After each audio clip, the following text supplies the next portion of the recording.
පින්නතුනේ මෙහිට බොහෝ කාලයකට කලින් බරණැස් නුවර එක රජ කෙනෙක් හිටියා. මේ රජතුමාගේ නම තමයි මහා පිංගල. මොකද්ද නම? මහා පිංගල කියන රජතුමා. මේ මහා පිංගල කියන රජතුමා බොහෝම අධාර්මික රජ කෙනෙක්. ඒ රජතුමා ජීවිතේ ගත කළේ ගොඩාක් අධාර්මික විදිහට. සතර අගතියෙන් යුක්තවයි රට පාලනය කළේ. සතර අගතිය කියන්නේ තමන්ට හිතවත් අයට වැඩිපුර සැලකුවා. තමන් තරහ අයගෙන් පලිගත්තා. ඒ වගේම බය අයට අත තියන්න ගියේ නැහැ. ඊට පස්සේ මුලාවෙන් යුක්තව කිසිම වැදගත්කමක් නැති තීන්දුව ගත්තා. ඉතින් මේ රජතුමා අසාධාරණ දඬුවම් දුන්නා. හිමිකරුවන් අහිමිකරුවන් කළා. අහිමිකරුවන් හිමිකරුවන් කළා. ඒක හරියට අහස වගේ. අහස වෙනස් වෙන්නේ යම් විදිහකටද මේ රජතුමා හිතෙන දේ කළා. එතකොට ඔය මහා පිංගල කියන රජතුමා රාජ්‍ය කරන කාලේ දඹදිව නිසි නීතියක් ක්‍රියාත්මක වුණේ නැහැ. අධිකරණ පද්ධතිය බිඳ වැටුණා. එතකොට මිනිස්සු බොහෝම අසරණ විදිහට ජීවත් වුණේ. බොහෝ දඩ ගැසීම් හැමතැනම. ඒ වගේම බදු මුදල් අහස උසට නැගලා. මහ ජනතාවට ඊ타ත්ම දැඩි පීඩනයක් තිබ්බ කාලයක් තමයි මේ මහා පිංගල රජතුමා රාජ්‍ය කරපු කාලේ. එතකොට මිනිස්සු මේ රජතුමාට කැමති වුණේ නැහැ. ඉතින් මේ ගැන විස්තර තියෙන තැන්වල ධර්මයේ සඳහන් වෙනවා ඒක හරියට මේ වගේ දෙයක් කියලා. හරියට අර උක් පැණි ගන්න උක් මිරිකන යන්ත්‍රයකට උක් ගහක් දැම්මම මොකද වෙන්නේ? එක පැත්තකට උක් ගහේ ඕජාව ගිහිල්ලා අනිත් පැත්තට අර උක් ගහේ තියෙන රොඩ් එළියට එනවා. ඉතින් මිනිස්සුත් ඒ කාලේ ජීවත් වුණේ ඒ විදිහට කියනවා. ඒ රජතුමාගේ අධාර්මික පාලනය නිසා. ඉතින් මිනිස්සු ගොඩාක් අසරණ වෙලා හිටියේ. පින්නතුනේ ඒ රජතුමාගේ රාජ්‍ය පාලනය ගැන මිනිස්සු හිතුවේ මෙහෙමලු. ඒ කියන්නේ හරියට ඇහැට ගිය රොඩ්ඩක් වගේ. ඊට පස්සේ බත් කටක් අද්දි බත් කරට ගලක් තියෙනවනම් ඒ වගේ බත් කටත් එක්ක මිශ්‍ර වෙච්ච ගලක් වගේ. ඊට පස්සේ විලුඹේ ඇනුණු විස කට්ටක් වගේ. මිනිස්සු බොහෝම අමාරුවෙන් ජීවත් වුණා. හැබැයි මේ රජතුමාට බොහෝම පින්වන්ත පුත් කුමරෙක් හිටියා. පින්නතුනේ කාලයත් එක්ක එක දවසක් ආව හදිස්සියේ මේ රජතුමා මරණයටපත් වුණා. රජතුමා මරණයටපත් වුණ දවසේ මිනිස්සු ප්‍රීති ഘോഷා නගන්න පටන් ගත්තා. බොහෝම සතුටු වුණා. එතකොට හැම තැනම උත්සව පවත්වන්න පටන් ගත්තා. නමුත් රජතුමා මැරුණා. ඉතින් එතකොට රජතුමාගේ රාජකීය ආදාහන උත්සවය ඒ පුත් කුමරු විසින් ඒ විදිහට කළා. ඒකෙදි මිනිස්සු මොකද කළේ? මිනිස්සුම දරගෙනලා දුන්නා. ආදාහනය කරන රජතුමාව. කොහොම වුණාද කියන්නේ ගැල් 1000ක දර ආවලු. මොකටද? දැන් ගැල් 1000ක දරව නැද්ද මිනිස්සෙක් පුච්චන්න? නෑ නේද? ගැල් 1000ක දර ලැබුණා මේ රජතුමාව ආදාහනය කරන්න. ඉතින් මොකද කළේ? ඉතින් මිනිස්සුන්ගේ සතුටුනේ. පුත් කුමාරයාත් ලස්සන චිතකයක් හදලා අර ගැල් 1000ක තියෙන දර දාලා ලুকু චිතකයක් හදලා පිය රජතුමාව ආදාහනය කළා. ඊට පස්සේ පෙන් කල දහසකින් තමයි ඒ නිවිච්ච චිතකේ බිම තියෙන ගින්දර නිමුවේ. ඊට පස්සේ ඔන්න නිල වශයෙන් පුත් කුමරු රාජාභිෂේකයටපත් වුණා. ඉතින් මිනිස්සු හැම තැනම ප්‍රීති ഘോഷා නගන්න පටන් ගත්තා. උන්න කාලයකට පස්සේ අපිට ධාර්මික රජ කෙනෙක් ලැබුණා. අපට ධාර්මික රජ කෙනෙක් ලැබුණා කියලා ප්‍රීති ഘോഷා පවත්වන්න පටන් ගත්තා.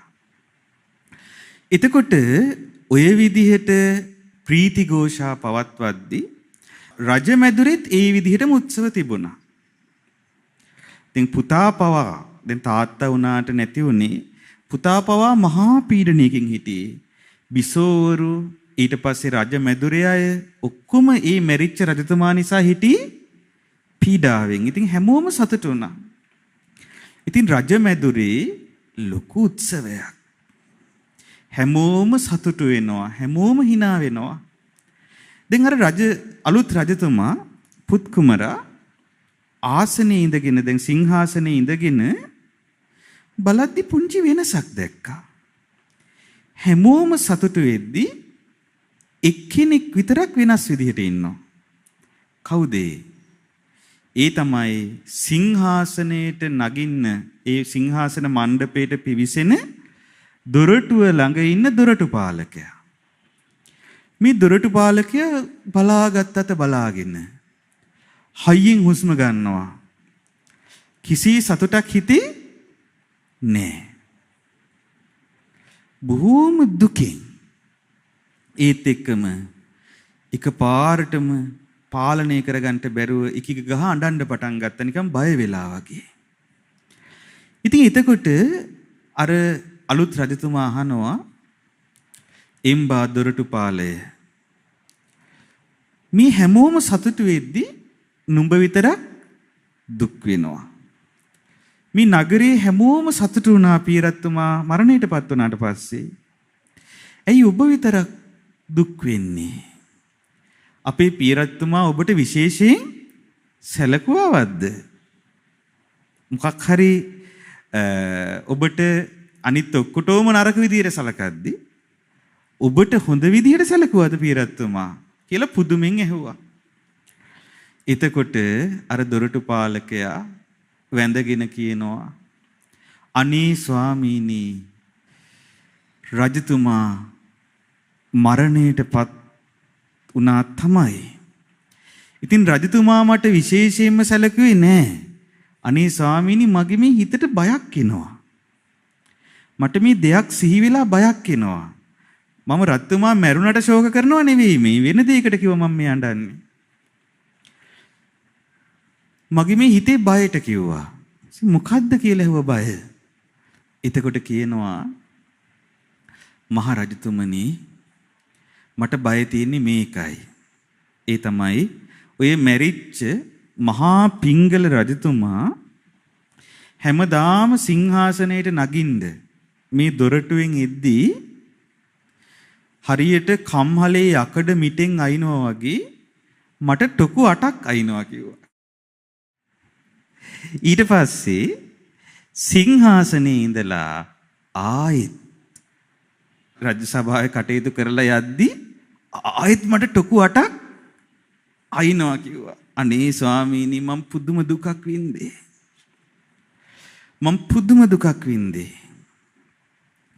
මම ඉවස ගන්න බැරුව මේ රස්සාව කරන්න ඕනවට හිටියා.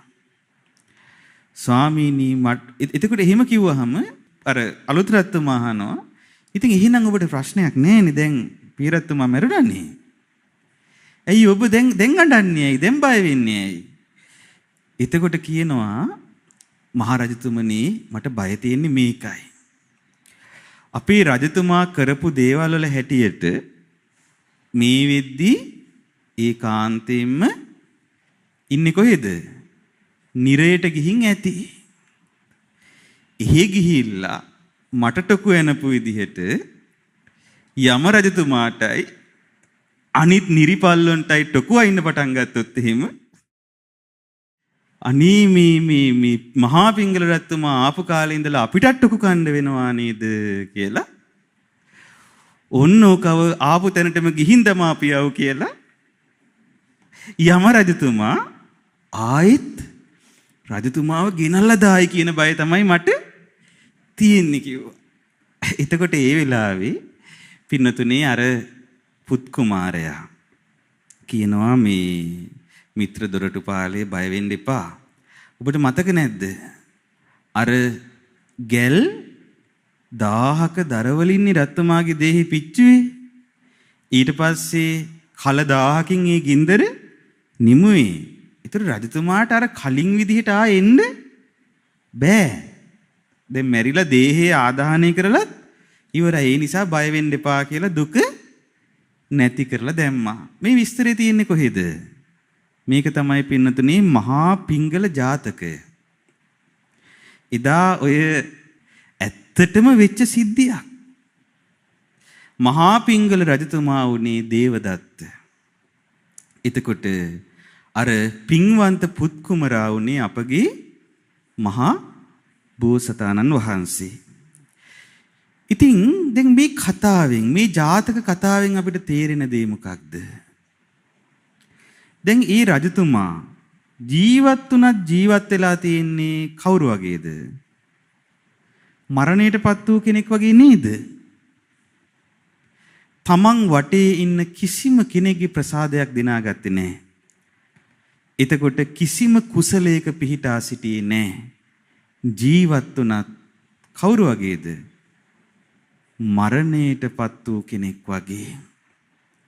ජීවත් වුණත් මැරිච්ච කෙනෙක් වගේ ඉන්න අය අපි වටේ නැද්ද? කොතෙකුත් ඉන්නවා. ඒ වගේම තමයි පින්නතුනි සමහර අය ඉන්නවා මැරුණත් තාම අපි අතර ජීවත් වෙනවා. මැරුණත් අපි ඒ අයව නිතර සිහි කරනවා. ඉතින් මේ ගැන හරි ලස්සන දහම් පරයයක් තියෙනවා. ලස්සන ගාථා රත්නයක්. මේ ගාථා රත්නේ ඔබ මේ වෙද්දී හොඳට අහලා තියෙන ගාථා රත්නයක්. මොකක්ද ඒ ගාථා රත්නය? අප්පමාදෝ අමත පදං. අප්‍රමාදය අමෘත පදයයි.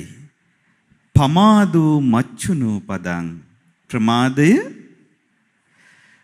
මරණී පදයයි. මාර්යාගේ පදයයි. අප්පමත්තාන මීයන්ති. අප්‍රමාදියෝ කෙනා මරණයටපත් වෙන්නේ නැහැ. යේ පමත්තා යතා මතා.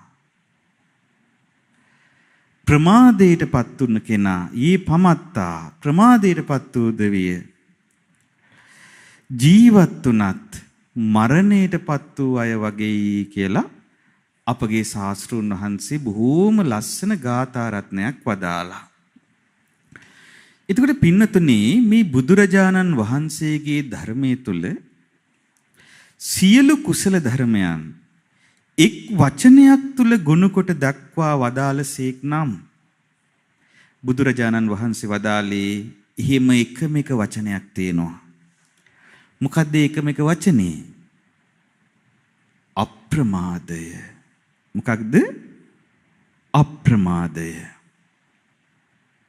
බුදුරජාණන් වහන්සේ වදාළේ ඇතාගේ අඩිසලකුණ ඇතුළට මේ පොළවේ ඇවිදින අනිත් සත්තුන්ගේ අඩිසලකුණු ඔක්කොම දාන්න පුළුවන්. ඒ සියල්ල ඇත්පිය සටහනක් තුල සංග්‍රහ වෙනවා. අන්න ඒ වගේ මේ ලෝකේ යම්තා කුසල ධර්මයන් නැද්ද? ඒ සියල්ල අප්‍රමාදේ නම් වූ එකම එක වචනේ තුල සංග්‍රහ කරන්නට පුළුවන් කියලා බුදුරජාණන් වහන්සේ වදාලා. එහෙනම් කුසල ධර්මයන් දියුණු කරන්නට කැමති කෙනා විශේෂයෙන්ම දැන සිටිය යුතු, ප්‍රගුණ කළ යුතු, වැඩි යුතු ගුණ ධර්මයක් තමයි අප්‍රමාදය කියලා කියන්නේ. කුසල ධර්මයන් දියුණු කරනු කැමති කෙනා ප්‍රහාණය කළ යුතු, බැහැර කළ යුතු, දුරු කළ යුතු දෙයක් තමයි ප්‍රමාදය කියලා කියන්නේ. යම් කෙනෙක් අප්‍රමාදය දියුණු කරගෙන ප්‍රමාදය බැහැර කරනවා නම් අන්න ඒ පුද්ගලයා මේ ලෝකේ ශ්‍රේෂ්ඨත්වයක් අත්දකිනා කෙනෙක් බවට ඒකාන්තයෙන්ම පත් වෙනවා. සියලු කුසල ධර්මයන් වඩනා කෙනෙක් බවට පත් වෙනවා. මරුණත් ජීවත් වෙන කෙනෙක් බවට පත් වෙනවා. දැන් බලන්න අතීත කාලේ අප්‍රමාදයේ වඩපු අය අප අදටත් සිහි කරලා වන්දනා කරන්නේ නැද්ද? වන්දනා කරනවනේ. යේ බ්‍රාහ්මනා වේදගු සබ්බ ධම්මේ තේමේ නමෝ තේච මං පාලයන්තු නමත්තු බුද්ධානං නමත්තු බෝධියා නමෝ විමුක්තානං නමෝ විමුක්තියා කියලා අපි වඳින්නේ කාටද? අප්‍රමාදයේ කිල පැමිණි සියලු කෙලෙසුන් දුරු කළ විමුක්තියටපත් වූ උත්තමයන් වහන්සේලාට. ඒ බුදුරජාණන් වහන්සේලා අප්‍රමාදේ නම් වූ එකම එක ධර්මයේ කිල ප්‍රාප්ත උත්තමයන් වහන්සේලා. ඒ පසේ බුදුරජාණන් වහන්සේලා අප්‍රමාදේ නම් වූ එකම එක ධර්මය තුල අග්‍ර ප්‍රාප්ත වූ උත්තමයන් වහන්සේලා. ඒ මහරහත් මුනිවරුත් එහෙමයි.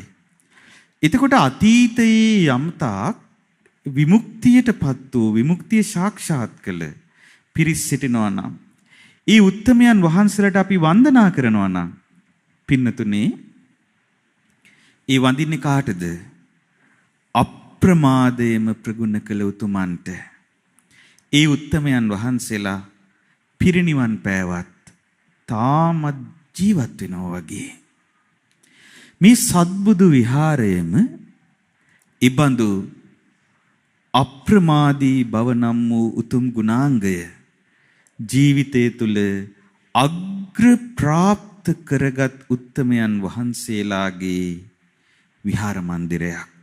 ඒ විපස්සී සිකී වෙස්සබූ කකුසඳ කෝනාගමන කාශ්‍යප ගෞතම යන උතුම් බුදුරජාණන් වහන්සේලා ජීවමානව වැඩ ඉන්නවා වගේ මේ සත්බුදු විහාරයට පැමිණෙන කෙනෙකුට ඒ සත්බුදු රජාණන් වහන්සේලාට ආදරයෙන් වන්දනා කරන්නට අවකාශ සැලසෙනවා. පින්නතුනේ එතකොට අපි මේ සත්බුදු රජාණන් වහන්සේලාගේ උතුම් සම්බුද්ධ ප්‍රතිමා දෙස බලා ඒ උත්තමයන් වහන්සේලා වදාළ එකම එක ධර්මයක් සිහි කරනවා නම් ඒ අයුරින් සිහි කරන්ට උචිතම ධර්මයක් තමයි අප්‍රමාදය කියලා කියන්නේ. මොකද ඒ අප්‍රමාදේ නම් වූ වචනය තුල මේ සියලු බුදුරජාණන් වහන්සේලාගේ සියලු ධර්මස්කන්ධයන්හි ඇතුළත් කුසල ධර්මයන් සංග්‍රහ වී තිබෙනවා. ඉතින් ඒ නිසා මා කල්පනා කළා අද මේ උතුම් දවසේ මරණයටපත් උනත් නොමරුණු කෙනෙක් වගේ ඉන්න උපකාර වෙන ඒ සියලු බුදුරජාණන් වහන්සේලා අග්‍ර ප්‍රාප්ත වූ සියලු බුදුරජාණන් වහන්සේලා විසින් වර්ණනා කොට වදාළ අප්‍රමාදය නම් වූ උතුම් දහම් පාඨය ගැන ඔබට කරුණු කිහිපයක් කියා දෙන්න. ඉතින් මෙතනදී හරි ලස්සන දහම් කරුණක් හමු වුණා. මේ උතුම් දහම් කරුණ තියෙන්නේ පින්නතුනේ නිත්‍ය ප්‍රකරණේ. කොහෙද තියෙන්නේ? නිත්‍ය ප්‍රකරණේ. නිත්‍ය ප්‍රකරණේ ආවට්ටහාර විභංගය තුල තමයි මේ විස්තරය ඇතුළත් වෙන්නේ. ඒක මෙන්න මෙහිම කියනවා බුදුරජාණන් වහන්සේ. ඊ ධර්මයේ උපුටා දක්වමින් මෙන්න මෙහිම සඳහන් වෙනවා. කොහොමද බුදුසසුන් පිළිවෙතෙහි නොයෙදෙන සත්වයන්ගේ යහපත පිණිසත් සසුන් පිළිවෙතෙහි යෙදෙන සත්වයන්ගේ යහපත පිණිසත් මෙය ආරම්භයයි. මොකද්ද? බුදුසසුන් පිළිවෙතෙහි නොයෙදෙන සත්වයන්ගේ යහපත පිණිසත් සසුන් පිළිවෙතෙහි යෙදෙන සත්වයන්ගේ යහපත පිණිසත් මේක කියනවා ආරම්භය. බුදුසසුන් පිළිවෙතෙහි යම් කෙනෙක් නොයෙදෙද්ද ඔහු ප්‍රමාදය මුල් කොටගෙන නොයෙදෙති. එතකොට යම් කෙනෙක් බුදුසසුන් පිළිවෙතෙහි යෙදෙන්නේ නැත්නම්, ඒ කියන්නේ ධර්ම මාර්ගයේ ප්‍රගුණ කරන්නේ නැත්නම්, ඒ එක දෙයක් මුල් කරගෙන මොකද්ද? ප්‍රමාදය මුල් කරගෙන තමයි සසුන් බඹසරෙහි නොයදෙන්නේ. මොකද්ද මේ ප්‍රමාදය කියන්නේ? දැන් අප්‍රමාදය කිව්වහම බොහෝ කොට අපි සාමාන්‍යයෙන් පුරුදු වෙලා කියන්නේ තියෙන්නේ ප්‍රමාද නොවීම කියලා නේද? පමා නොවීම. ඒතර මොකක්ද මේ අප්‍රමාදය, මේ ප්‍රමාදය කියන මේ වචනවල අපි ගන්න පුළුවන් අර්ථය මොකක්ද? මේ වචනවල අර්ථය අපගේ ධර්මාචාර්යෝ පරම පූජනීය ගුරු දේවෝත්තම පින්වත් ලොකු ස්වාමින් වහන්සේ විසින් හරි ලස්සනට තෝරලා දුන්න එක් අවස්ථාවකදී ගුරු දේවයන් වහන්සේ පෙන්වා දුන්න මේක තීරින විදිහට කිව්වොත් කියන්න පුළුවන් කියලා කැපවීම කියලා. මොකක්ද? කැපවීම. යම් කෙනෙක් අප්‍රමාදී වෙනවා කියන්නේ කුසල ධර්මයන් තුල අප්‍රමාදී වෙනවා කියන්නේ කුසල ධර්මයන් තුල කැප වෙනවා කියන එකටයි. කොහොමද කුසල ධර්මයන් තුල කැප වෙන්නේ? දැන් අපි ඉස්සෙල්ලා මේ කැප වෙනවා කියන වචනේ තේරුම් ගමුකෝ. දැන් අපි සාමාන්‍යයෙන් අපේ ජීවිතවල පින්නතුනේ එදිනෙදා කටයුතු වලට කැප වෙනවද නැද්ද?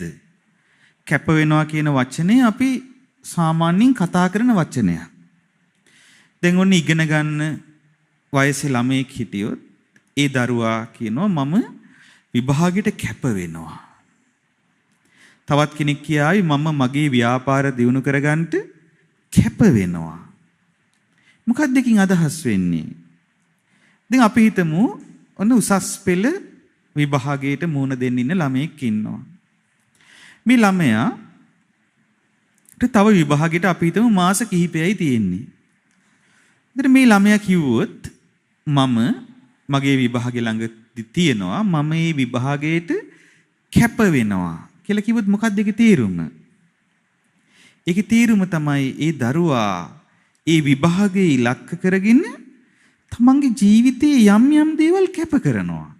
දැන් උදාහරණයක් විදිහට දැන් උසස් පෙළ ලියන කාලේ කියන්නේ අවුරුදු 17 18 වගේ වයස. හොඳ නව යෞවන විය. ඉතින් හොඳට සෙල්ලම් කරන්න පුළුවන් කාලයක්. විනෝද වෙන්න පුළුවන් කාලයක්. ඊට පස්සේ රට වටේ යාළුවොත් එක්ක සංචාරය කරන්න පුළුවන් කාලයක්. ඊට පස්සේ ටීවී බල බල සතුටු වෙන්න පුළුවන්, චිත්‍රපටි බල බල සතුටු වෙන්න පුළුවන් කාලයක්. හැබැයි මේ ළමයා කියනවා නෑ මං විභාගයට කැප වෙනවා. ඒ කියන්නේ අර Tamanට කරන්න පුළුවන් කරන්න තියෙන තව දෙයක් අතෑරලා ඒක අත්හැරලා ඔන්න තමන්ගේ ජීවිතයට යහපතක් වෙයි කියලා හිතෙන දෙයක් තුල යෙදෙනවා. දැන් ඔබට කැප වෙනවා කියන වචනේ තේරෙනවද එතකොට?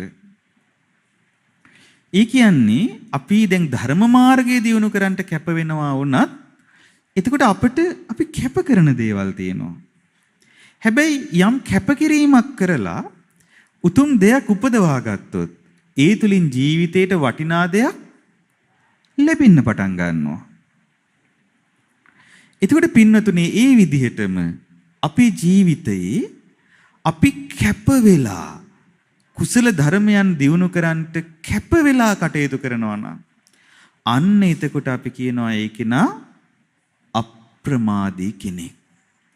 යම් කෙනෙක් කුසල ධර්මයන් දියුණු කරගන්නට, පින් රැස් කරගන්නට, ගුණ ධර්ම දියුණු කරගන්නට කැප වෙන්නේ නැතුව ජීවිතයේ ඔහි අයාලේ ගත කරනවා නම් අපි කියනවා මොකද්ද? ඒක නා ප්‍රමාදී කෙනෙක්. ඉතින් මේ නෙත්ති ප්‍රකරණයේ තියෙන මේ කරුණේදී සඳහන් වෙනවා බුදුසසුන් පිළිවෙතෙහි යම් කෙනෙක් නොයෙදෙද්ද ඔව්හු ප්‍රමාදයේ මුල් කොටගෙන නොයෙදෙති. කුමක් නිසාද නොයෙදෙන්නේ? ප්‍රමාදයේ මුල් කරගෙන. ඔන්න දැන් ලස්සන විග්‍රහයක් තියෙනවා. මෙතන විස්තර කරනවා මේ ප්‍රමාදය ඇති වෙන කාරණා හතරක් සතර වැදෑරුම් විදිහට. කොයි විදිහටද? ඔව් ප්‍රමාදයට හේතු වෙන කරුණු හතරක් විග්‍රහ කරනවා. හැබැයි ඒ හතර තවත් කාණ්ඩ දෙකකට බෙදනවා. හරි ලස්සනයි පින්නතුනේ මේ විග්‍රහය. මෙතනදී කියනවා ඒ ප්‍රමාදයේ දෙවැදෑරුම්ය. මේ ප්‍රමාදයේ කී ආකාරද? දෙආකාරයි දෙවදෑරුම්. එක් ප්‍රමාදයකට තණ්හාව මුල් වෙයි. එක් ප්‍රමාදයකට මොකද්ද මුල් වෙන්නේ? තණ්හාව මුල් වෙනවා. අනිත් ප්‍රමාදයට අවිද්‍යාව මුල් වෙයි. අනිත් ප්‍රමාදයට මොකද්ද මුල් වෙන්නේ? අවිද්‍යාව මුල් වෙනවා. එතකොට එක් ප්‍රමාදයකට මුල් වෙන්නේ තණ්හාව, අනිත් ප්‍රමාදයට මුල් වෙන්නේ අවිද්‍යාව. එතකොට කියනවා අවිද්‍යාව මූලික වූ ප්‍රමාදයේදී මොකක් මූලික වූ ප්‍රමාදයේදීද? අවිද්‍යාව මූලික වූ ප්‍රමාදයේදී යම් අඥාන භවකින් වැසී ගියේ පංචස්කන්ධයේ උපදින නැසෙන ස්වභාවයෙන් යුක්ත බව නුවණින් නොදකීද? මෙය අවිද්‍යාව මූලික වූ ප්‍රමාදයයි. අන්න හරි ලස්සන කාරණයක්. මොකද්ද අවිද්‍යාව මූලික වූ ප්‍රමාදය කියන්නේ? එතකොට යම් අඥාන භවකින් වැසී ගිහිල්ලා ඒ අඥාන භවෙන් වැසී ගිය නිසා පංචස්කන්ධයේ උපදින නැසෙන ස්වභාවයෙන් යුක්ත බව නුවණින් නොදකීද? මේ පංච උපාදානස්කන්ධයේ ඉපදින නැසෙන බව නුවණින් දකින්නේ නැද්ද?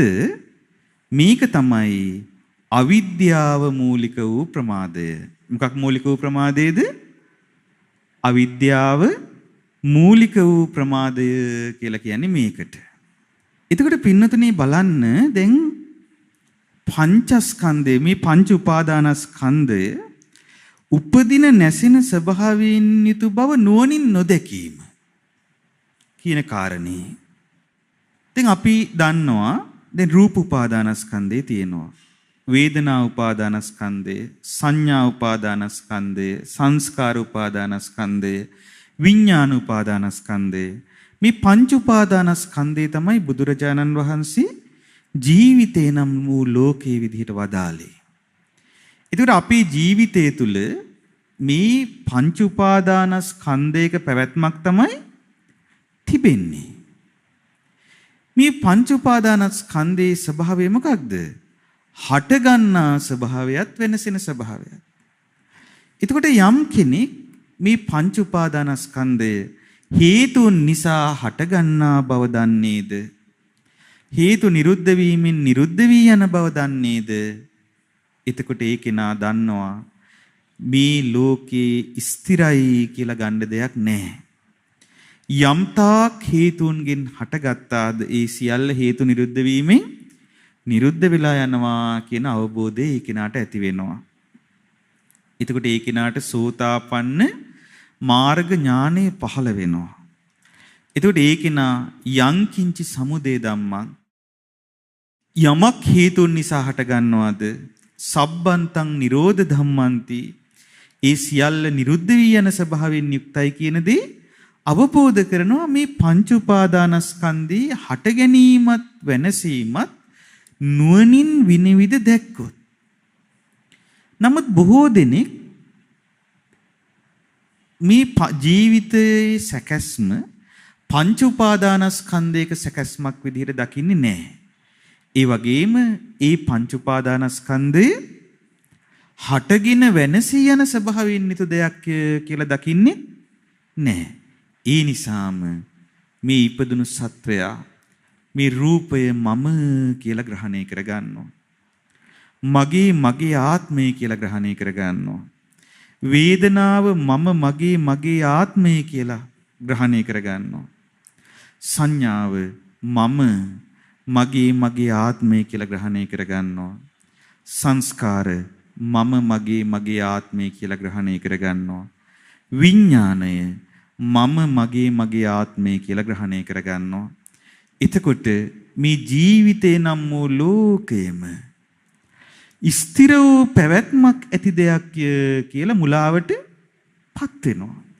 ඒ මුලාවෙන් යුක්තව ප්‍රමාද වී කටයුතු කරනවා. ඊට පස්සේ එයා හරයක් දකින්නේ මොන වගේද? මේ ලෝකේ ඔහු වටා ඇති භෞතික දේවල් තමයි හරයක් දකින්නේ. ඒ භෞතික දේවල් හරයක් දැකලා මුළු ජීවිත කාලයම ගත කරන්නේ මොනව ගොඩ ගහගන්නද? භෞතික සම්පත් ගොඩ ගහගන්න තමයි මුළු ජීවිත කාලෙම ඊට පස්සේ ගත කරන්නේ. මුළු ජීවිත කාලෙම කැප කරන්නේ. ඊට පස්සේ හිස් අතින් මැරිලා යනවා. හරියට අර කොස්වාලි හිණියෙක් වතුර හිඳීගෙන යන පුකුණක් ළඟ බලාගෙන ඉන්නවා වගේ. ඒ වයසට පලච්චි කෙනා අර ජීවිතේම මහා අරගලවල යෙදිලා සාරයක් තියනවා කියලා හිතාගෙන අන්තිමට කිසි සාරයක් නැතිව හිස් සතින් කිසි සැනසිලිදායක බවක් නැති සිතින් මරණයට මුහුණ දෙනවා. මේක තමයි පින්නතුනේ මේ ජීවිතේ නම් වූ ලෝකයේ අවිද්‍යාව නිසා ඇතිවෙන ප්‍රමාදය. මේ අවිද්‍යාව නිසා ඇතිවෙන ප්‍රමාදය හරි බරපතල එකක්. මොකද ඒ පුද්ගලයාට යම් මට්ටමකින් හරි මේ ජීවිතයේ දේවල් අනිත්‍යයි කියන දේ වැටහුණොත්, අස්තිරයි කියන දේ වැටහුණොත්, මෙතන මම මගේ ආත්මය කියලා ගන්ට දෙයක් නැහැ කියලා වැටහුණොත්, ඒ කෙනා වහා අප්‍රමාදයටපත් වෙනවා. ඒ විදිහට අප්‍රමාදයටපත් වෙන කෙනා තමයි අප්‍රමාදීව කුසල ධර්මයන්ගේ දෙන්නේ. එක අවස්ථාවකදී එක්තරා තරුණයෙක්, ධර්මයේ ප්‍රගුණ කරන තරුණයෙක් හරි අපූර්ව දෙයක් කිව්වා අපිත් එක්ක. ඒ තරුණයා බොහෝම ධනෙ තිබ්බ කෙනෙක්. එතකොට ඔහු ඇමරිකා එක්සත් ජනපදයේ එක්තරා ප්‍රසිද්ධ විශ්වවිද්‍යාලයක ඉගෙන ගනිමින් හිටියේ දවස්වල. එතකොට අපි ඒ රටට වැඩම කරපු වෙලාවේ දහම් සාකච්ඡාවක් කරද්දී තමයි ඒ දරුවා මට මේ කතාව කිව්වේ. මට ඒක හරියට හිතට වැදුනා. අවුරුදු 23ක 24ක ළමයෙක්. එයා කියනවා, ස්වාමින්වහන්සේ මට මේ ධර්මය ගැන මගේ හිතේ වැඩ කරන්න පටන් ගත්තේ ජීවිතේ මං මූණ දුන්න එක සිද්ධියක් නිසා. ඒ තමයි එක දවසක අපි උතුරු පැත්තේ තියෙන විලක් බලන්න ගියා. මේ විල බලන්න ගියාට පස්සේ එතන තිබුණා මේ ඔය බෝට් රයිඩ්ස් තියෙන්නේ. ඔය බෝට්ටු සවාරි එක්ක යන තැනක් තිබ්බා. ඉතින් අපි විනෝදෙට යාළුවොත් එක්ක බෝට්ටුවට නැගලා බෝට් රයිඩ් එකක් ගියා. බෝට්ටු සවාරියක්. යද්දී මම නිකන් ඈත බලන් හිටියා මේ හරි ලස්සන දර්ශනයක් නිසා. බලද්දි මම දැක්කා මේ විලේ වතුර කපාගෙන බෝට්ටුව ඉස්සරහට යනවා. එතකොට ඒ වතුරේ ඉරක් ඇඳෙනවා. මේ ඇඳෙන ඉර ෂණයකින් මොකද වෙන්නේ? ටික වෙලාවකින් නැති වෙලා යනවා. මම ඕක දිහා බලාගෙන හිටියා. එතකොට මට හිතුණා අපේ ජීවිතෙත් මේ වගේනේ. මේ වෙලාවේ හිතෙන දේ තව මොහොතකින් නෑනේ. ලොකු සතුටක් හිතට එන වෙලාවල් තියෙනවා. තව ටික වෙලාවකින් ඒ සතුට එහිම් පිටින්ම නැති වෙලා දුක් දුම්නස් හිතට එනවා. දුක් දුම්නස් හිතේ තියෙන වෙලාවක් තියෙනවා. නොහිතපු විදිහට සතුට හිතට එනවා. හරියට අර බෝට්ටුවෙන් වතුරේ ඇඳෙන ඉර වගේ. ස්වාමීනි, මං එදා තමයි මගේ ජීවිතය ගැන ආපහු කල්පනා කරන්න පටන් ගත්තේ. සසරේ කුමක් හෝ පුරුද්දක් තියෙන කෙනෙක්. ඉතින් ඊට පස්සේ දරුවා බුදුරජාණන් වහන්සේගේ ධර්මයේ හොයාගෙන ආවා. ඒකට බලන්න පින්නතුනේ දැන් මේ ජීවිතේ අර මේ අනිත්‍ය ධර්මතාවයේ යම් කෙනෙකුට වැටහුනොත් ඒ තුලින් ප්‍රකට වෙන්නේ මොකක්ද? අප්‍රමාදය. දැන් ඔබේ ජීවිතේ තීරුමක් නැති දේවල් වලට විනෝද වෙවි, තීරුමක් නැති දේවල් වලට ජීවිතේ කැප කර ඔබ ඉන්නවනම් ඔබට හිතෙනවනම් අනේ මට මේ මං කවද ධර්මයේ පුරුදු කරන්න කියන අදහසත් සමහර විට හිතට එනවා ඇති නේද? නමුත් අර දේවල් වලින් හිත යට යනවා. එතකොට හිතන්න. නැති මොකක්ද? අප්‍රමාදය. තියෙන්නේ මොකක්ද? ප්‍රමාදය. එහෙනම් ඒ නැති අප්‍රමාදය ඇති උනේ නැත්තේ ඇයි? ප්‍රමාදය තුල හිත බැසගෙන තියෙන නිසා. කොයි ආකාරයක ප්‍රමාදයක්ද? අවිද්‍යාවෙන් හටගත්ත ප්‍රමාදයක්. මොකක්ද මේ ප්‍රමාදයේ ස්වභාවය? යම් අඥාන භවකින් වැසී ගියේ පංචස්කන්ධයේ උපදින නැසෙන ස්වභාවයෙන් යුක්ත බව නුවණින් නොදකීද? මේ අවිද්‍යාව මූලික වූ ප්‍රමාදයයි. එතකොට මේ ජීවිතේ නම් වූ ලෝකයේ තියෙන අනිත්‍ය බව ඔබ දැකලා නැහැ. ඔබ ඒක විමසලා නැහැ. දැන් කෙනෙකුට පංච උපාදානස්කන්ධය ප්‍රකට නැත්තම් සමහර විට ඇස කන නාසය දිවකය මනස කියන ආයතන විදිහට වෙන්න පුළුවන් මේ ජීවිතයේ ස්වභාවය ප්‍රකට වෙන්නේ. එහෙමත් නැතිනම් තවත් කෙනෙක් ඉන්න පුළුවන් පඨවි ආපෝ තේජෝ වායෝ ආකාශ විඥානාදී වශයෙන් ඒ ධාතු ස්වභාවයන් විදිහට මේ ජීවිතේ නම් වූ ලෝකයේ ස්වභාවය ප්‍රකට කරගන්න. හැබැයි කොයි විදිහට මනසිකාර කරත් ඔබ එහි හටගන්නා ස්වභාවයත් වෙනසී යන ස්වභාවයත් එහි අනිත්‍ය ස්වභාවයේ නුවණින් දැක්කේ නැත්නම් පින්නතුනේ එතකොට ඔබේ සිත අවිද්‍යාව මුල් කරගත් ප්‍රමාදේ එල්බගෙනයි තිබෙන්නේ. එහෙනම් දැන් ඔබට මේ වෙද්දිත් විසඳගන්න බැරි ප්‍රශ්නයක් තිබුණා නම් ඔබේ ප්‍රමාදී බව ගැන. මොකද ගොඩාක් අයට මේ ගැන අදහසක් නැහැ කතා කළාට. ඔබ සමහර විට ඔන්න මහන්සියෙන් අමාරුවෙන් කොහොම හරි පොයේ දවසට නම් බණක් අහන්න ඕනේ කියලා ඉඳ ගන්න අවස්ථා තියෙනවා. නමුත් අනිත් දවස් ටික ඔහි ගත වෙනවා තීරුමක් නැතිව. ඊ දවස්වල සමහර දවස් ගත වෙනවා ඇති කුසල ධර්මයක් හිතේ අල්ප මාත්‍රයක් පිහිටන් නැතුව. මොකක්ද හේතුව? ඔන්න අපි අද දැනගත්තා. අවිද්‍යාව මුල් කරගත් ප්‍රමාදය කියලා එකක් තියෙනවා. ඒ කියන්නේ මේ ජීවිතේ පවතින අනිත්‍යතාවය නොදකීම නම් වූ කාරණේ තමයි එතන තියෙන්නේ. ඔය පසුගිය දවස්වල මේ ලෝකයේ හිටපු ගොඩාක්ම ප්‍රකට නිරූපිකාවක් අසනීප වුණා. ඇය ඊ타ත්ම ඉහළ විදියට මුදල් අය කරපු කෙනෙක්. ඩොලර් මිලියන ගණන් ආදායමක් තිබුණු කෙනෙක්. එතකොට ඇයට ඊ타ත්ම වටිනා වාහන ගණනාවක් තිබුණා. ඊ타ත්ම වටිනා නිවාස තිබුණා ලෝකයේ තියෙන ලස්සන තැන්වල. ස්විට්සර්ලන්තේ කඳු අතර ගෙවල් තිබුණා.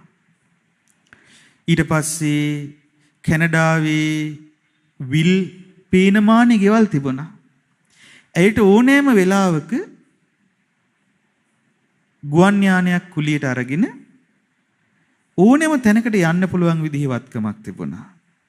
ඇයට පෞද්ගලික ජෙට් යානාවක් තිබුණා. එතකොට නමුත් ඇය හදිසියේ පිළිකා රෝගයක් හැදිලා ඇඳට වැටුණා. ඇය මැරෙන්න කලින් ලියලා තිබ්බ සටහනක් තිබුණා. ඒ සටහනේ ඇය කියන්නේ මට අසවල් වර්ගවල වාහන තියෙනවා. නමුත් ඒවා ඔහි නිකම්ම නවත්තලා තියෙන්නේ. මට දැන් ඒ වගේ ගිහිල්ලා සතුටක් ගන්න විදිහක් නැහැ. මට අසවල් තැන්වල නිවාස තියෙනවා. නමුත් මට දැන් ඒ වගේ වැඩක් නැහැ. මට දැන් ඒවා ගැන සිහි කරලා වැඩකුත් නැහැ. මට කැමති වෙලාවක ලෝකේ ඕනෑම තැනකට යන්න පුළුවන් විදිහේ ගුවන් යානයක් තියෙනවා. නමුත් ඒ පෞද්ගලික ජෙට් යානාවෙන් මං දැන් කොහේ යන්නද? මේ ජීවිතේ නම් හරි හිස් එකක්. ඒ නිසා ජීවත් වෙන කාලේ හොඳට ජීවත් වෙන්න. ඇය ධර්මයක් දන්නේ නැහැ. නමුත් ඒ හිතපු විදිය. එතකොට පින්නතුනේ ඔබ ජීවිතේ කොතරම් දෙයක් ඉපෙව්වත් ඒ උපයන සියල්ල අන්තිමට අතහැරලා තමයි ඔබට යන්න සිද්ධ වෙන්නේ. ඒක දැනගෙන ඉන්න ඕනේ. මේ කියන්නේ මුදල් උපයන්න එපා කියලා නෙවෙයි. ගිහි ජීවිතේ ගත කරන අය ධාර්මිකව භෝග සම්පත් ලැබීම යහපත් දෙයක්. නමුත් ඒ ඔබ ලබන දේ විනිවිද දැක්කේ නැත්නම් මොකද වෙන්නේ? එයින් මත් වෙනවා. මොකද්ද වෙන්නේ? ඊන් මත් වෙනවා. ඒ ලබන දේ අපි ජීවිත කාලය පුරා අපි ගොඩනගා ගන්න දේ විනිවිද දකින්න තියෙන්නේ මොකෙන්ද? ප්‍රඥාවෙන්. එතකොට පින්නතුනේ එහෙනම් ඒ දත යුත්තේ මේ අවිද්‍යාව දුරු වෙන විදිහට, මුලාව දුරු වෙන විදිහට එහෙනම් ඒ තුල තිබෙන අනිත්‍ය ධර්මතාවයයි දකින්න ඕනේ. අනිත්‍ය ධර්මතාවය දැක්කේ නැත්නම් අර දේ තුල මොකද වෙන්නේ? මත් වෙනවා. ඒ දේ තුල මත් වෙලා, ඒ දේම ඇලිලා, ඒ දේ තුලම ගැලිලා, දන්නේම නැතුව ජීවිතය ඔහි ගත වෙලා යනවා. එතකොට මේ අවිද්‍යාව මුල් කරගෙන ඇති වෙන ප්‍රමාදය ගැන තමයි අපි ඔන්න ඉස්සරෝම ඉගෙන ගත්තේ. ඊට පස්සේ නිත්‍ය ප්‍රකරණේ තියෙනවා තෘෂ්ණාව මූලික වූ ප්‍රමාදය ගැන. තෘෂ්ණාව මූලික වූ ප්‍රමාදය ආකාර තුනකින් යුක්තයි. තණ්හාව මූලික වූ යම් ප්‍රමාදයක් ඇද්ද ඒ තුම් වැදෑරුම් වෙයි. පළවෙනි එක, තමා ළඟ නැති භෝග සම්පත් උපදවා ගැනීම පිණිස එය සොයා යන තැනැත්තා ඒ හේතුවෙන් ප්‍රමාදයට පැමිණේ. තණ්හාව නිසා මොකද වෙන්නේ? තමන් තුළ නැති භෝග සම්පත් වස්තුව සොයාගෙන යන තැනැත්තා ඒ හේතුවෙන් ප්‍රමාදයටපත් වෙනවා. ඊළඟ එක, තමා ළඟ ඇති භෝග සම්පත් රැක ගැනීම පිණිස ප්‍රමාදයට පැමිණෙනවා. එතකොට තමන් උපයාගත්ත දේ රැක ගන්න එපේ. එතකොට ඒ තුල ප්‍රමාදයටපත් වෙනවා. ඊළඟ එක තමයි පරිහරණයේ පිණිස වෙහෙසෙන්නා ඒ හේතුවෙන් ප්‍රමාදයටපත් වෙයි. එතකොට ඒ උපයාගත් දේ පරිහරණය කිරීමට වෙහෙසීම තුළ ප්‍රමාදයටපත් වෙනවා. හැබැයි පින්නතුනේ මතක තියාගන්න මේ තෘෂ්ණා මූලිකව උපදින ප්‍රමාදය. මේ තෘෂ්ණා මූලිකව ඇති වෙන ප්‍රමාදයටත් මුල් වෙන්නේ මොකක්ද? අර අවිද්‍යා මූලිකව ඇති වෙන ප්‍රමාදයයි. මොකද මේක අනිත්‍යයි කියලා දැක්කොත් මොකද වෙන්නේ? අනිත්‍යයි කියලා දැක්කොත් පින්නතුනේ මේ භෝග සම්පත් පවා අනිත්‍යයි කියලා ඒක නා දකින්නවා. එතකොට ඒ තුල ඔහු ලොකු වටිනාකම් දකින්නේ නැහැ. ඔහු ඔහුගේ ජීවිතේ නිකරුණේ නාස්ති වෙන්න දෙන්නේ නැහැ. මේකට හරි අපූර්ව සිද්ධියක් බුදුරජාණන් වහන්සේ වැඩ ඉන්න කාලේ සවැත් නුවර සිද්ධ වුණා. මේ තෘෂ්ණා මූලික ප්‍රමාදය, තුන් වැදෑරුම් ප්‍රමාදය ගැන අපිට හොඳට තේරුම් ගන්න පුළුවන් එකකින්.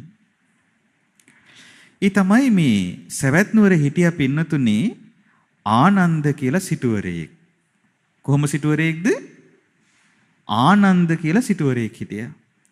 මේ ආනන්ද සිටුවරයාට 40 කෝටියක් ධනෙ තිබුණා. මොනවා 40 කෝටියක්ද? රන් කහවණු 40 කෝටියක්. එතකොට හිතලා බලන්න. 40 කෝටියක් ධනෙ තියෙනවා කියන්නේ කොච්චර විශාල ධනයක්ද? ගබඩා පුරවලා තිබ්බා. ඉතින් මේ ආනන්ද සිටුවරයාට හිටිය පුතෙක්. පුතාගේ නම තමයි මූලසිරි. මොකද්ද නම? මූලසිරි තමයි නම පුතාගේ. ඉතින් දවසක් මේ සිටුතුමා මූලසිරි කියන පුතාවයි ගෙදර අයවයි කැඳවලා කියනවා කොමලා හොඳට අහගන්න ඕනේ. කහවණුවක් වුණත් වියදමක්. මොකද්ද කියන්නේ? දැන් කහවණු කීයක් ධනෙ තියෙනවද? කෝටි 40ක්. හොඳට අහගනින්න. කහවණුවක් කියන්නේ වියදමක්. ඒ නිසා යමක් වියදම් කරනවා නම් හොඳට හිතලා බලලා තමයි කහවණුවක් වුණත් වියදම් කරන්න ඕනේ. ඒ නිසා මේ කහවණු 40 කෝටියක් කියන්නේ මහා ගොඩක් නෙවෙයි. පුළුවන් තරම් ධනය උපයන්න ඕනේ කියලා. අනේ මේ සිටුතුමා මුළු ජීවිත කාලෙම ගත කළා මොකටද? ධනය උපයන්න. එතකොට මේ අන්න දැන් තියෙන භෝග සම්පත් රකින්න එක පැත්තකට. ඊට පස්සේ අර නැති ඒවා උපයනවා. ඊට පස්සේ දැන් උපදින එක පරිභෝග කරන්නේත් නෑ හරියට හැබැයි. ඇයි කහවණුවක් වුණත් මොකද්ද? වියදමක් කියලා හිතුවේ. ගෙදර අයට පාවිච්චි කරන්න දෙන්නෙත් නැහැ. ගෙදර කන්නේ හරි බාල විදිහට. මේ චූටි චූටි මොනවා හරි තමයි කන්නේ. ප්‍රනීත වූ දේවල් අනුභව කළේ නැහැ. බොහෝම දුකසේ තමයි මේ ආනන්ද සිටුතුමා දැන් හැබැයි රටට ලෝකෙට පේන්නේ නම් මහා සිටුවරයෙක් වගේ ජීවත් වුනේ. ඒ වගේ අය අද ලෝකේ නැද්ද? ඉන්නව නේද? අදත් ඉන්නවා. එතකොට මේ ආනන්ද සිටුතුමාට නැති උනේ මොකක්ද? අනිත්‍ය මනසිකාරය තිබ්බද? අනිත්‍ය මනසිකාරය තිබ්බනම් හිතනවා මට 40 කෝටියක් ධනෙ තියෙනවා තමයි. හැබැයි මගේ ජීවිතේ මං මරණයටපත් වෙද්දි මේ එක කහවණුවක්වත් ගෙනියන්නේ නෑ. ඒ නිසා මම මෙලව පරලව යහපතක් වෙන දෙයක් කරගන්න ඕනේ. ඒ වගේම මම මගේ ජීවිතේට රැකවරණයක් ලැබෙන දෙයක් කරගන්න ඕනේ. පරලොවට උපකාර වෙන දෙයක් කරගන්න ඕනේ කියලා හිතනවනේ. මේ සිටුවරයා එහෙම හිතුවේ නෑ. දැන් බලන්න අර අවිද්‍යාව මූලික වූ ප්‍රමාදය ඇති වුණා. ඒතර අනිත්‍ය ධර්මතාවයේ නුවණින් විමසීමක් නෑ. අන්න එතකොට තෘෂ්ණාව මූලික වූ තෙවදෑරුම් ප්‍රමාදය ඇති වෙන්න පටන් ගත්තා. දැන් පැහැදිලි නේක? දැන් ඔබ මේ කරුණු ඉගෙන ගනිද්දී ඔබට ගලපලා බලන්න මගේ ජීවිතේ කොහොමද? මමත් එහෙම ප්‍රමාද වෙලාද? හොඳට විමසලා බලන්න. එතකොට මේ ආනන්ද සිටුතුමා හදිස්සි මරණයටපත් වුණා. මරණයටපත් වෙන කාලයේ වෙද්දී අර මුදල් ආයෝජනය කරලා මේ සිටුතුමා විශාල ධනයක් උපයලා තිබ්බා. ඒක එතුමා නිදාන 5ක තැන්පත් කරලා තිබ්බා. පංච මහා නිදාන තැන්පත් කරලා තිබ්බා වත්තේම තැන්වල. හැබැයි කවුරුත් දන්නවද? කිසි කෙනෙක් දන්නේ නැහැ පින්වතුනි. කිසි කෙනෙක් දන්නේ නැහැ. පංච මහා නිදාන තැන්පත් කරලා තිබ්බා. සිටුතුමා හදිසියෙ මැරුණා. ඉතින් ආදාහන කටයුතු කළා. රජතුමාට දැනුම් දුන්නාම කොසල් රජතුමා බැලුවා හරි. ඊළඟට ධනය අයිති වෙන්නේ පුතාටනේ. අන්න මූලසිරිව රාජමාලිගාවට කැඳවලා මහා සිටු পদවිය පිරිනැමුවා. දැන් මූලසිරිත් ගෙදර ඇවිල්ලා දැන් මූලසිරි තමයි දැන් සිටුතුමා. එතකොට ඔහොම ඉද්දී ඔය ආනන්ද සිටුතුමා දැන් මැරිලා ගිහිල්ලා සවැත් නුවරම එක්තරා පැත්තක මේ මනුස්ස ලෝකෙම ඉපදුනා. හැබැයි ජීවිතේට දෙයක් ගන්නවා මිසක් දුන්න දෙයක් නැහනේ. ඉපදුනේ පින්නතුනේ බොහෝම දුක් විඳින පැත්තක. සැඩොල් කුලයේ අය ඉන්න පැත්තක් තිබ්බා නගරෙන් පිට. එතන හිටිය සැඩොල් පවුල් 1000ක්. මේ සැඩොල් පවුල් වල රැකියාව උනේ වැසිකිලි වල අසූචි අදින එක. එතකොට ඒ පවුල් 1000 අය ඒ ප්‍රධාන මිනිස්සුන්ගේ ඉන්න සිටුවරුන්ගේ ගෙවල් වලට උදේම ගිහිල්ලා අර වැසිකිලි කඩා අරගෙන ගිහිල්ලා මේ මිනිස්සු ඒ දවස පුරා දාපු අසූචි තියෙනවනේ. ඒ අසූචි අරගෙන ගිහිල්ලා ඒව සුද්ධ කරන එක තමයි කරන්නේ. ආන් එහෙම කරන සැඩොල් ස්ත්‍රියකගේ කුසේ පිළිසිඳ ගත්තා. ඒතර බලන්න අර 40 කෝටියක් ධනයෙන් පංච මහා නිදාන වලින් ප්‍රයෝජනයක් තිබ්බද? දැන් එතුමා ඒකෙන් තමන්ගේ භෝග සම්පත් රැක ගන්න අතරේ දන් දුන්නා නම් සමහර විට එතුමාගේ ඊළඟ ජීවිතයට යහපතක් වෙනවද නැද්ද? යහපතක් වෙනවා. අත්හැරීම ප්‍රගුණ කළේ නෑ. ඊට පස්සේ මොකද උනේ? ඔය මේ ආනන්ද සිටුතුමා දැන් පිළිසිඳ ගත්ත දවසේම හරි අద్భుත දෙයක් වුණා. ඒ පවුල් 500ටම කණ්ඩ නැති වුණා එදා. එතකොට ඒ අයට වැටුප් හම්බුන්නේ නැහැ. දැන් මේ මිනිස්සුන්ට එදිනෙදා ලැබෙන බත් වැටුපක් තිබ්බේ. ඒ ලැබෙන දේ එදාට තමයි පරිභෝග කරන්න තිබ්බේ. එතකොට ඉතින් ඒ 500ටම කණ්ඩ නැහැ එදා. එතකොට මේ සැඩොල් කුලේ නායකයා බැලුවා දැන් කාටවත් කණ්ඩ නැහැ. එහෙනම් මොනවා හරි දෙයක් මෙතන තියෙනවා. මහා කාලකන්ණියෙක්වත් මේ පවුලක ඉපදිලාවද්ද කියලා හිතලා අර සැඩොල් පවුල් 1000ම එකතු කරලා කිව්වා අපි කාටවත් අද කන්න හම්බුන්නේ නැහැ. අපි බොහොම දුකසේ ඉන්නේ. මේකට හේතුව හොයන්න ඕනේ. එතකොට ওই විදිහට දවස් ගාණක් ගියා පින්නතුනි කන්න නැහැ කාටවත්. වැටුප් හම්බෙන්නේ නැහැ. එතකොට කිව්වා එහෙනම් මහා කාලකන්ණියෙක්වත් මේ අපේ පවුලකට ඇවිල්ලාද දන්නේ නැහැ කියලා ඒක බලන්න ඕනේ කියලා ලස්සන ක්‍රමයක් අනුගමනය කළා. මොකද්ද? නියැදි දෙකකට බෙදුවා. එතකොට එක 500. පවුල් 500ක් එක පැත්තට වෙන් වුණා, අනිත් 500 අනිත් පැත්තට වෙන් වුණා. බලමු කිව්වා දැන් මොකද වෙන්නේ කියලා. අර ආනන්ද සිටුතුමා පිළිසිඳගත්ත ඒ දරු ගැබ දරාගෙන හිටිය මව් ඉන්න පැත්තේ 500ට එදත් කෑම නැහැ. අනිත් පැත්තට හම්බුණා. ඒතකොට තේරුම් ගත්ත එහෙනම් මෙතන මොනවා හරි දෙයක් තියෙනවා. ඒ 500 250 බෙදුවා. ඒක ඊට පස්සේ 125. ඔහොම බෙදලා අන්තිමට අර දරු ගැබ ඉන්න අම්මව වෙන් කරගත්තා. ඒ කරලා සැඩොල් කුලයෙන් එලෙව්වා. ඉතින් මේ අම්මාට තිබුණා ඕනනම් දරු ගැබ නැති කරන්න. නමුත් මේ අම්මා එහෙම කළේ නෑ. මේ අම්මා ඒ දරුවා වැදුවා. බොහෝම අමාරුවෙන් හිඟමං කාලා තමයි දවසට චූටි දෙයක් හොයාගෙන කුස පුරව ගත්තේ. අර ආනන්ද සිටුතුමා කරපු අකුසල්. එතකොට ඉපදුනේ කොහොමද? කොර වෙලා ඉපදුනේ. හරි විරූපී ශරීරයක් ඇතුව තමයි මේ ළමයා උපදින්නේ. නමුත් ඒ අම්මා ඒ දරුවව පාරේ දාලා ගියේ නෑ. යන්තම් කරදඩු උත්ස්මහත් වෙනකන් අවුරුදු 6-7ක් වෙනකන් හැදුවා ළමයාව. හදලා කිව්ව පුතේ මට උඹ නිසා තවත් දුක් විඳින්න බෑ. උඹ දැන් උඹේ ජීවිතේ ගෙවාපන් කියලා හිඟා කන්න පුරුදු කරලා අතහැරියා. ඉතින් මේ කොල්ලුවා දැන් හැමතැනම හිඟා කනවා.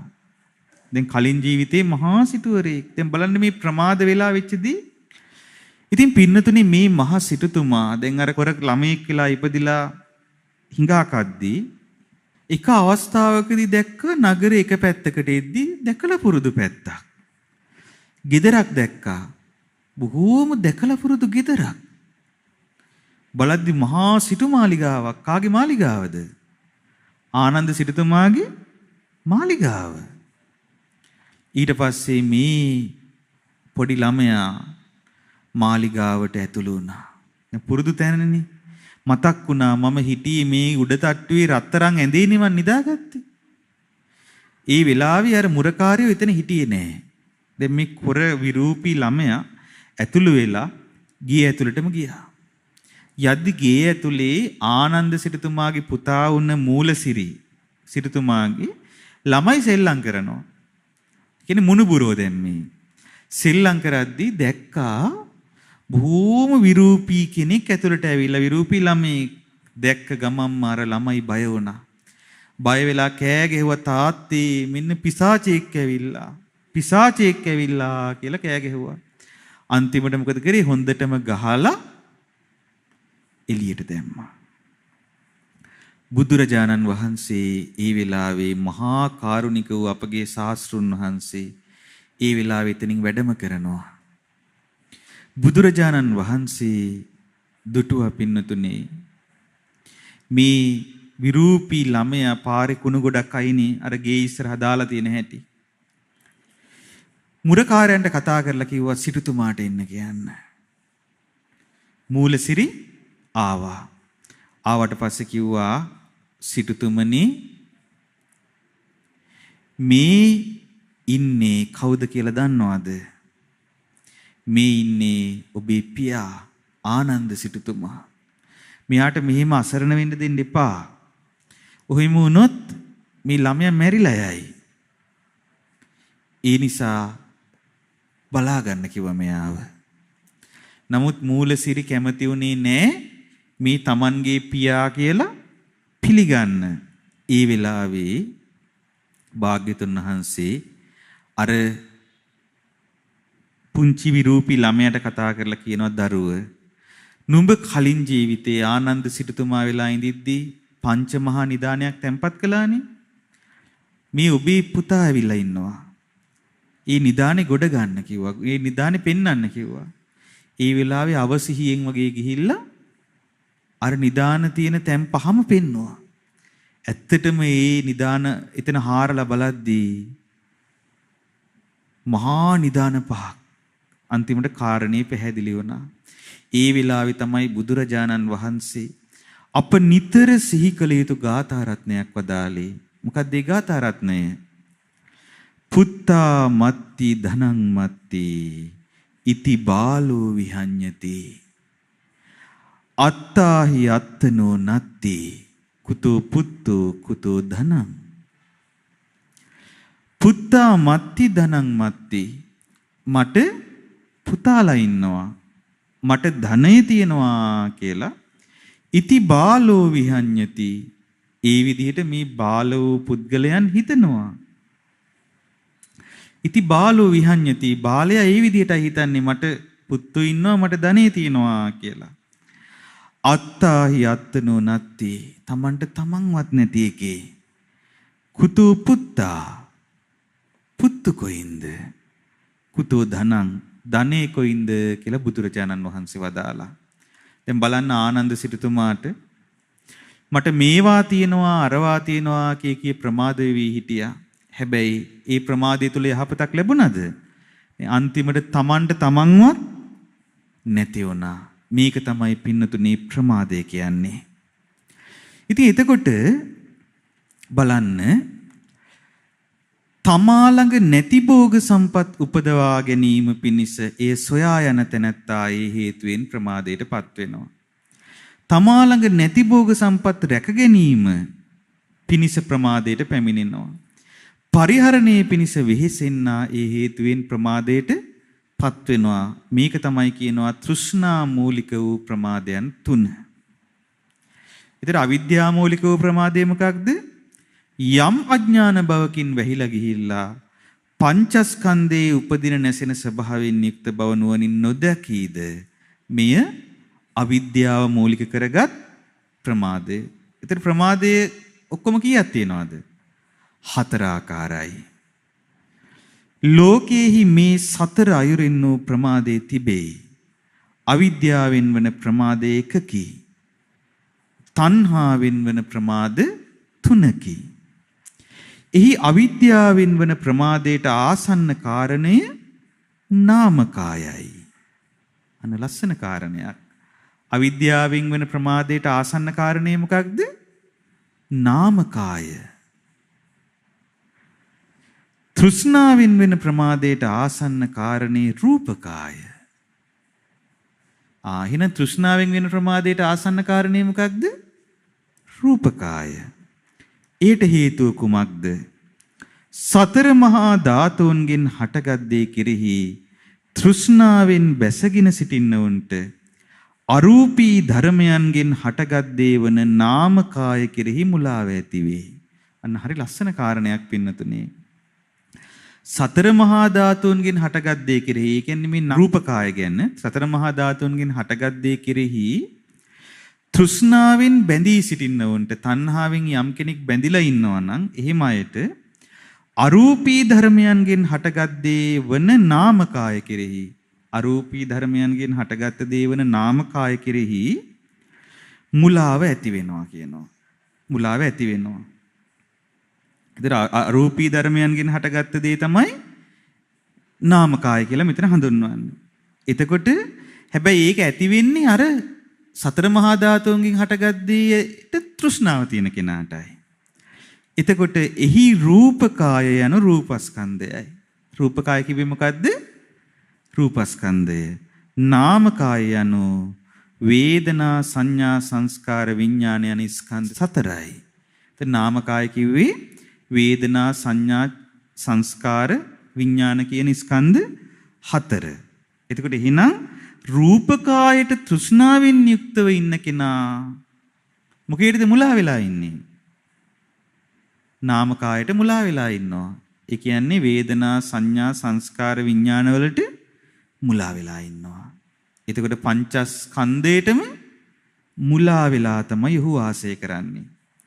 ඒ කියන්නේ පින්නතුනි, දැන් යම් කෙනෙක් රූපකාය මේ කියන විදිහට පිරිසිදු දැක්කොත්, ඒ කියන්නේ මේ සතර මහා ධාතුන්ගෙන් හටගත් දේ අනිත්‍යයි කියලා දැක්කොත්, එතකොට මොකද වෙන්නේ?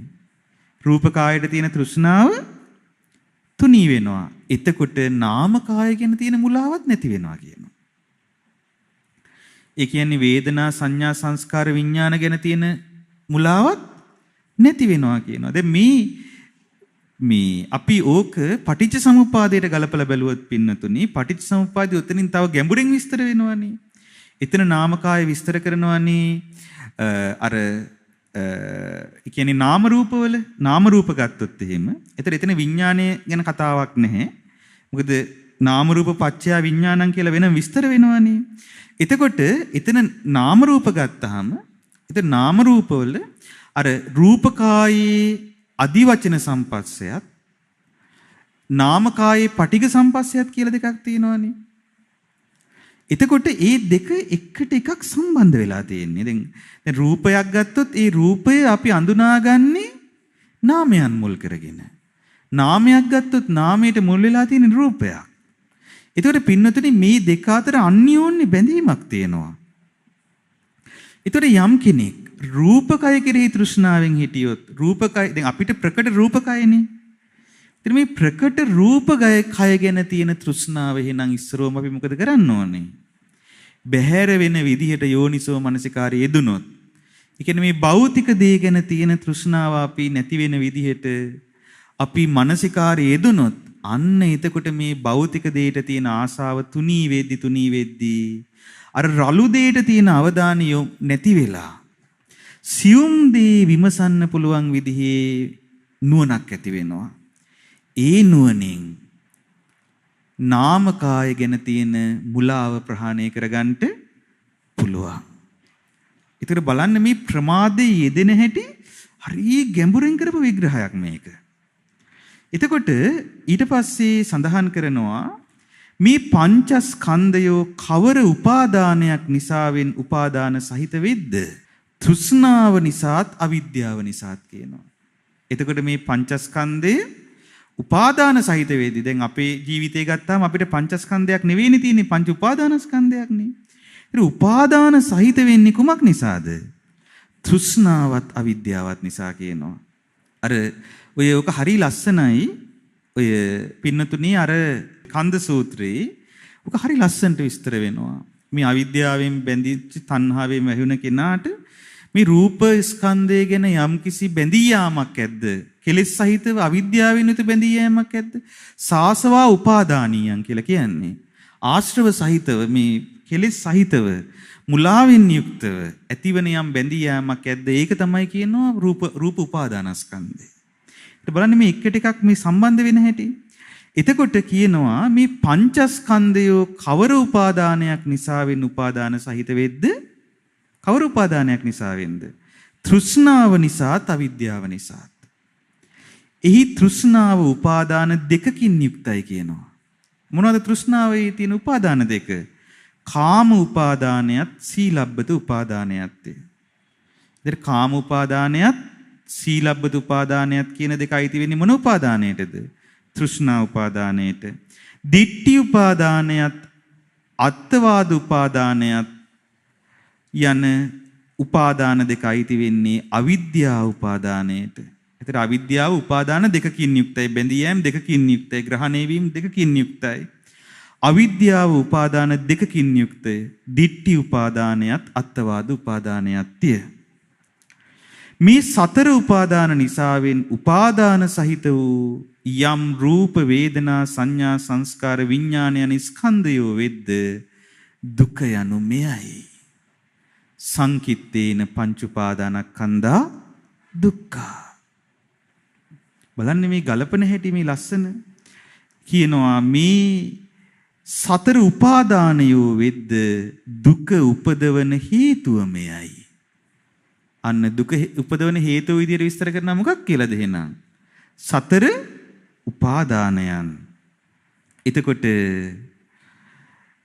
පංච උපාදානස්කන්ධයේ දුකය ඒ දුකේ දුක් උපදවන හේතුවේ පිරිසිදු අවබෝධය පිණිසත් ප්‍රහාණය පිණිසත් භාග්‍යතුන් වහන්සේ ධම් දෙසනසේක. දුකෙහි පිරිසිදු දැක්ම පිණිසය දුක් උපදවන හේතුවේහි ප්‍රහාණය පිණිසය කියලා හරි ගම්බීර කරුණක් දේශනා කරලා මේ නෙත්ති ප්‍රකරණයේ ඊළඟට සඳහන් වෙනවා පින්නතුනේ එහි තෘෂ්ණාව මූලිකව හටගත් තුන්ආකාර වූ ප්‍රමාදේ නිසා තමා ළඟ නැති භෝග සම්පත් උපදවා ගැනීමට ක්‍රම සොයයි. අන්න එහෙනම් තෘෂ්ණාව මූලිකව හටගත් තුන්ආකාර ප්‍රමාදේ නිසා මොකද කරන්නේ? තමන් තුළ නැති භෝග සම්පත් ඇති කරගන්න ක්‍රම හොයනවා. තමා ළඟ ඇති භෝග සම්පත් රැක ගැනීමට ක්‍රම සොයයි. පරිභෝග කිරීමටත් ක්‍රම සොයයි. මේ ත්‍රිවිධ තණ්හාව මුල් වූ ප්‍රමාදය ගැන මනා අවබෝධයකින් යුතුව ප්‍රමාදයට පත්වෙන්නට නොදී සිත රැක ගැනීමත් ප්‍රමාදයේ ඇතිවන දේ කෙරෙහි සිතේ හැකිලීමක් ඇද්ද මෙය සමතයයි. දැන් බලන්න කියන තැන. එතකොට පින්නතුනි අන්න බලන්න එහෙනම් කොහොමද නුවණින් අහන්න.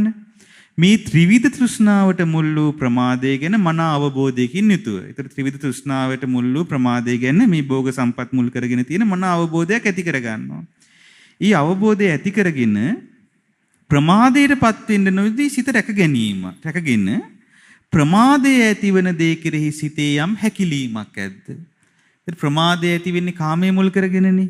ඒතර ඒ කාමයේ ගැන හිතේ යම් කිසි හැකිලීමක් ඇති වෙනවද? අන්න ඒක කියනවා සමතය කියලා කියන්නේ. එතකොට සමතය කියන්නේ දැන් භාවනාවක් නේ. එතකොට අපේ හිතේ තියෙන සිතිවිලිත් එක්ක තියෙන ගනුදෙනුවක් මේක. එතකොට පින්නතුනි අර ප්‍රමාදයේ ඇති වෙන දේ ගැන තියෙන හිතේ හැකිලීම තමයි සමතය. ඊට පස්සේ හරිය ලස්සන විග්‍රහයක් කරනවා. ඒ ඇති වෙන්නේ කෙසේද? යම් කිසි කලක කාමයන්ගේ ආස්වාදයේ වශයෙන්ොත් ආදීනවේ වශයෙන්ොත් නිස්සරණේ වශයෙන්ොත් කාමයන්ගේ ඇති ලාමක බවද කාමයන් නිසා සත්වයාට ඇතිවන කිලුටද එයින් නිදහස් වීමේ අනුසස්ත දකීද එහිලා යම් විමසීමක් නැවත නුවණින් විමසීමක් ඇද්ද මෙය විදර්ශනාවයි. අන්න බලන්න විදර්ශනා විග්‍රහ කරන හැටි. ඒකට සමතේ උපදවා ගන්නට උපකාර වුණේ මොකද්ද මෙතන මේ විදිහට? විදර්ශනාව. අර කාමයේ ආදීනව දැකලා කාමයේ ආස්වාදයේ විදිහට ආදීනවේ විදිහට නිස්සරණේ විදිහට මේ යථාර්ථයේ විදිහට දැකලා කාමයන් නිසා සත්වයන්ට ඇතිවෙන කිලුටත් ඒයින් නිදහස් වීමේ අනුසසු දකින්නට අවශ්‍ය යම් විමසීමක් ඇද්ද ඒ විදර්ශනාවයි. ඒ තුලින් තමයි එහෙනම් අර අවිද්‍යාව මුල් කරගත් ප්‍රමාදේ බැහැර කරන්න තියෙන්නේ. ඒතර අවිද්‍යාව මුල් කරගත් ප්‍රමාදේ බැහැර කරන කෙනා ඒ බැහැර කරන්නේ මොකෙන්ද එහෙනම්? විදර්ශනාවෙන්. එතකොට විදර්ශනාවෙන් ඒක බැහැර කරද්දී අර මේ තෘෂ්ණාව මුල් කරගත්ගෙන ඇති වුණ තුන් ආකාර ප්‍රමාදයක් බැහැර කරන්න පුළුවන් ඒ කෙනාට. අන්න එතකොට කාමයේ ආදීනව දැකලා කාමයේ බැහැර කරද්දී අර තුන් ආකාර ප්‍රමාදේ මුල් කරගෙන ඒ කෙනාගේ හිත සමතේටපත් වෙනවා. නීවරණ යටපත් වෙනවා. බලන්න සමතයත් විදර්ශනාවත් මුල් වෙලා ප්‍රමාදේ දුර වෙලා අප්‍රමාදේ උපදින ක්‍රමේ තමයි මේ නෙත්ති ප්‍රකරණේ සඳහන් වෙන්නේ. සමතයත් විදර්ශනාවත් යන මේ ධර්ම දෙක ප්‍රගුණ කිරීමෙන් සම්පූර්ණත්වයටපත් වෙයි. මේ සමත විදර්ශනා ධර්ම දෙක දියුණු කරන කල්හි වෙනත් ධර්ම දෙකක් ප්‍රහීන වී යයි. මොනවද මේ ප්‍රහීන වෙන ධර්ම දෙක? තෘෂ්ණාවත් අවිද්‍යාවත්ය. මේ තෘෂ්ණාව හා අවිද්‍යාව යන ධර්ම දෙක ප්‍රහාණය වී ගිය කල්හි සතර උපාදානයෝම නිරුද්ධ වෙති. උපාදාන නිරුද්ධ වීමෙන් විපාක පිණිස කර්ම සකස් වීම නිරුද්ධ වෙයි. විතර පටිච්ච සමුප්පාදයෙන් විස්තර කරනවා. කියනවා ඊට පස්සේ විපාක පිණිස කර්ම සකස් වීම නිරුද්ධ වීමෙන් ඉපදීම නිරුද්ධ වෙයි. ඉපදීම නිරුද්ධ වීමෙන් ජරා මරණ ශෝක වැළපීම් කායික දුක් මානසික දුක් සුසුම් හෙලීම් නිරුද්ධ වෙයි. මෙසේ කලින් පැවසූ සත්‍ය දෙකි දුකත් දුක් උපදවන හේතුවත්ය. සමතයත් විදර්ශනාවත් මාර්ගයයි. විපාක පිණිස කර්ම සකස් වීම නිරුද්ධ වී යෑම නිවනයි. මේ චතුරාර්ය සත්‍යය කියලා සඳහන් වෙනවා. ඒතර බලන්න අර නිත්‍ය ප්‍රකරණී මේ ප්‍රමාදයේ මුල් කරගෙන තියෙන දේ විග්‍රහ කරන්නට ගිහිල්ලා අන්තිමට චතුරාර්ය සත්‍ය ධර්මයේම විග්‍රහ වුණා. අපිට කාල වේලාව සීමිතයි පින්නතුනේ. මේක හරි ගම්බීර දහම් විග්‍රහයක්. විස්තර වශයෙන් කියන්නට වෙලා නැහැ. ඉතින් කොහොම නමුත් ඒ නිත්‍ය ප්‍රකරණයේ කරුණ ඔබත් කියවන්න. මේ ලස්සන විස්තරය ඇතුළත් වෙන්නේ ආවට්ටහාර විභංගයට. අපේ ගුරු දේවෝත්තම ධර්මාචාර්ය පින්වත් ලොකු ස්වාමීන් වහන්සේ මේ නිත්‍ය ප්‍රකරණේ හරි ලස්සනට පරිවර්තනය කරලා තියෙනවා.